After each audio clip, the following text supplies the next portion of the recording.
Hello, welcome to another episode of College Football League Podcast with Logan and Carter. We got another interview today. Let you two introduce yourselves. I'm Trent, Carrade, number 90 at UC Davis. I play defensive line. You want to go? My name's Goligoski. I play outside linebacker here at UC Davis. I'm number 31. And my first question for you guys is more about your recruiting process. Obviously, both Bay Area kids. What about UC Davis really stood out to you guys over other offers, and any offers that you did have, mention them and just why you chose UC Davis? I think for me personally, I wasn't really heavily recruited. Had some PWO opportunities to some other schools, but nothing which was very set in stone. And Davis was my real offer that I had. It was a PWO at high school. Still is. I'm still a walk-on, but the offer stood out to me, just being close to home, and then the academics, and just being able to play for a good program that had an academic prestigiousness to it really stood out to me. Sam, what about you? I think a lot of the stuff you're going to hear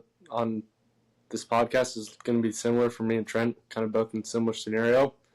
But I had a few other preferred walk-on opportunities at the FBS level, although I don't think any of them had the balance that Davis does between good football and good academics. So, I'm also PWO here, but that's why I chose Davis. Also, the location. It's not too close to home, but not too far. And all my family can come up to games, no problem, as I'm from San Mateo. And then what other were those FBS PWOs that you had? Well, here's the thing with PWOs is a lot of them are kind of like unofficial, like up in the air, like would you come here, like. But some schools that were recruiting me were San Diego State, Fresno State, San Jose, a lot of the local schools. And then I had some like small interest from Sac State, and then a few others that I forgot about probably. And then my next question for you guys is you guys both Bay Area private school kids. Obviously, competition a little bit better, especially Sam playing in the WCal. How do you guys think Marin Catholic and Sarah, respectively, really got you ready for the D1 level? I'll say this, like Marin Catholic's schedule is pretty weak in all honesty. I know they're in a new league now, which is definitely up their level of competition, but in my 3 years of playing varsity football there wasn't a ton of competition, especially in league. But I think the biggest thing that prepared me for the next level was like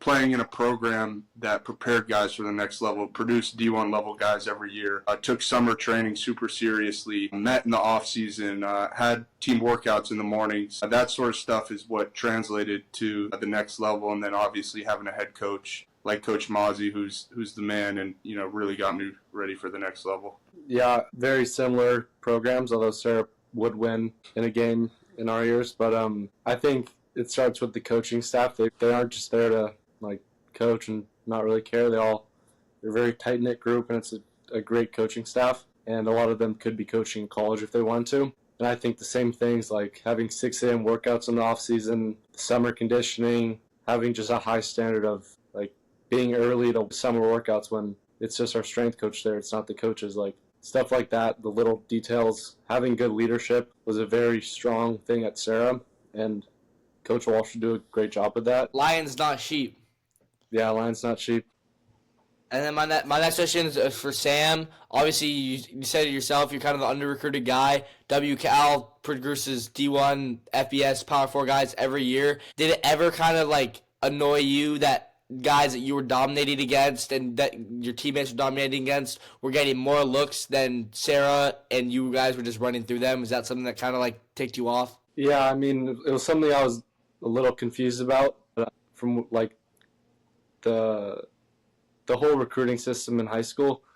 A lot of coaches might not look at competition, but overall, I think the gap to FBS or high-level FCS schools is pretty close to a lot of those FBS schools. And in recruiting in high school, sometimes kids just blow up, and yeah, that's what happens. And then my next question is for you, Trent. Obviously, you said Marin Catholic yourself with a little bit of a weak schedule. Was there anything that once you got to the next level was like a really big jump that you were like, damn, I really need to improve on that? And if so, what was that? I think the biggest thing from playing, I definitely had played my fair share of games against good high school competition or D1 level guys, but on a consistent basis, it was weaker competition. But stepping up to that next level, you kind of realize that you can't just play your own style of game. You're part of a scheme, in a defense, and it starts with your eyes, your feet, your hands. And as a defensive lineman, I think it's habit to kind of just want to get in the backfield really quickly. But if you're in the backfield super quickly, that likely means, an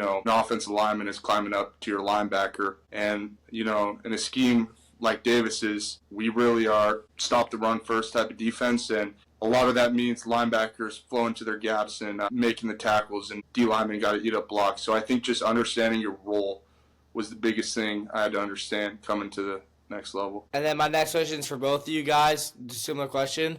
Kind of, what was your guys' welcome to college moment once you got to UC Davis, kind of your first days as freshmen? I think there's a few things you could point out. I think one moment that really sticks out to me is week 2 of my freshman season. We were playing Oregon State, and they called me up from, the scout team, and our 2 had gone to concussion, so they brought me on the trip. And, I ended up getting in at the end of the game for a little bit, which was cool. But I think just walking into that stadium and being on that field in front of tens of thousands of people compared to have been playing in front of, a couple hundred people on a weekly basis was pretty crazy and surreal, and definitely a cool moment. And that's when I was kind of hard work does pay off. And Sam, what about you? Mine was a little later. It was this year because I didn't see the field at all in my true freshman year. It was week 2 against Texas A&M Commerce. The end of the game, it was a blowout. I got in, and my first pass or something, I lost my feet. I might have just been not warm or just lost the rep, but I was like, oh shit, just hasn't happened a whole lot. And then that was pretty funny. Then kind of a flip question, what was your guys' favorite moment of your college career so far? I would say personally, this year I broke my wrist in the middle of the season, so I got surgery, and that led to me missing half the season. So that was pretty tough, but came back for the back third, and then our first playoff game was able to come back and, was a 2, and so played some significant snaps and just had a really good game, had a couple TFLs, and, really felt like a, contributor to a big team win and what was a big win for our program's history. So that was definitely a proud moment for me against Illinois State. And Sam, what about you? I would say Cal Poly, bro. That was pretty breakthrough. Yeah, Southern Utah. I'm deciding between. I had pretty much like I was saying in week 2. I wasn't starting at all on any package, but a few guys went down, and then in the Southern Utah game, which was week 4, I think. Yeah, it was week 3. Week 3, I got my first sack, which was also my first tackle. So that might have been it, but because we were on the road, it was a pretty close game. Or I had my best game against Cal Poly, which I had 2 sacks, a few tackles, and that might have been a fun one because Cal Poly is a rival school. And then I wasn't planning on asking this, but against Cal Poly, I know they had a O-lineman, I think his name's Brady Norton, something like that. He's going to Michigan. I'm a big Michigan fan. Did you line up against him at all in that game? I think most of my reps were on the other side, but I remember he was pretty respected in our film room the week previous. And then my next question for you guys is back to the high school. Obviously, you guys are at the next level now, but when you look back at your high school careers and your different plays you made, obviously Trent playing 3 years on varsity, Sam playing on the biggest stage, playing against Bosco, Mater Dei. What is that moment that really stands out to you that when you think about high school football in 20 years that you're going to be like, damn, that was a moment? I think my favorite moment could have been, I would say, my senior year when we went to De La Salle, and I had a good game, and just it was a great storyline in that game, as I think we were 0-9 or 0-10. Coach Walsh had a lot of history being a great De La Salle running back. And it was on ESPN too. Yeah, ESPN game. That's crazy. Everything was set up, again, a good storyline, and we came back in a good fashion. That was definitely my favorite moment. And then my next question for you guys is, obviously you guys alluded to kind of have mostly FCS, PWOs, a little bit of FBS here and there. Obviously with the rule changes, the roster changes, the portal, every single level of football no matter the division is getting better talent. But in terms of that FCS to FBS, as a team has played FBS teams like Oregon State, played SMU in a couple of years, what do you guys think the biggest difference is between FBS teams and FCS teams and players that are on the FCS level and guys that are on the FBS level? I mean, I think it's, subject to change from team to team, but I think if you take a team like Davis, who's a better FCS team, and a team like Ohio State, who just won the national championship, you're going to find faster, more talented guys. You're going to find bigger guys, at every position. And I think it's a matter of natural ability, skill, speed, athleticism. It's just that extra step. But then when you compare Davis to smaller FBS schools, group of 5 teams, you'll realize that a lot of these FCS teams can compete with these lower FBS teams. So I think, you could look at position to position and, decipher how certain things are better and whatnot. But I think the gap is smaller than people realize. And, yeah. Sam, what about you? Yeah, I would agree. I think, like Trent said, you can look at any team and kind of have a different answer. As you go up to most of the teams that are in the playoff, like you look at Ohio State, it's not going to look very similar.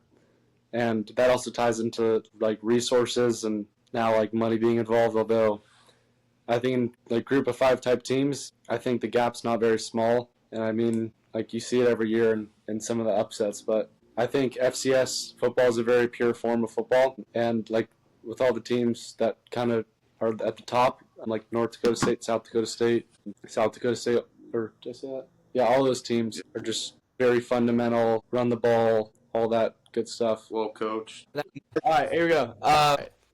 Sorry we had some technical difficulties right there. Apologies, but we got rejoined. My next question for both of you guys, is obviously you guys are a team that plays FBS schools. Most FCS schools do. And is that kind of a type thing where, like, going into the week or in the off season that you guys feel like you need to, like, prove yourselves that FCS football isn't below these guys and you play the same sport? Is that something that's circled that you guys feel like take pride in playing FBS schools? I would say, is it a game you circle because, you're excited to play on a bigger stage or something like that? Yeah. I think at the end of the day, the goal doesn't change. You want to win. And, I mean, really, you fear no opponent. And, I mean, at the end of the day, your game plan might change. And how you prepare for some of those players or teams. At the end of the day, the goal is to win, no matter the opponent. And then is there any, like, extra lifting or game plan, like, any extra things that you guys will do in an FBS week rather than, like, an FCS week? No, it's all the same, all process. And then my last question tied to that is, when you guys see FBS upsets, like, NIU beating Notre Dame and other things like that, does it kind of, like, give you guys pride? Is that something that you guys, like, root for? You root for the FCS teams to pull off those upsets? Yeah, I mean, I think people will naturally kind of root for the underdog anyways, but it's cool to see some of those moments, and it kind of just it kept putting that win for NIU on a pedestal as Notre Dame kept making it farther and farther. So that was pretty cool to see, and I think overall, just like there's usually a lot at the beginning of the season. A lot of them are very unexpected, and it's pretty cool. And my last question for you guys is, in terms of your guys' play style, your strengths, your weaknesses, what are your favorite types of players to line up against, and what are your guys' least favorite? I would say, personally, on the interior, I would just say, like, I pride myself in being a faster, big guy. So heavier guys that like to lean, overset a little bit, I always find myself to be an advantage there. But, I mean, yeah, kind of just line up and dominate against whoever you're going against, I think, is the mentality always. Yeah, Sam, what about you? I know off the edge there are a ton of different player types, like power rusher, speed rusher. Kind of where do you think you fall in that, and what tackles do you like lining up against? Yeah, I think for me, because I'm naturally a smaller guy, the obvious answer is for the bigger, slower guy. Although then in the run game, it's more difficult because it's a larger body. So I think, like Trent was saying, whatever kind of player they are, and what they show on film, you kind of got to adjust to that. So you've got to have a wide arsenal of power moves, counter moves, everything, all the above, to be able to line up against anybody you face. And then that's about it for questions. Anything else you guys want to say? Anybody you want to shout out? Speak to the audience. The floor is yours. Thanks for having us on, bro. Appreciate it. Go ahead. We got you anytime, bro. Thank you for coming on, and thank you guys for listening to another episode.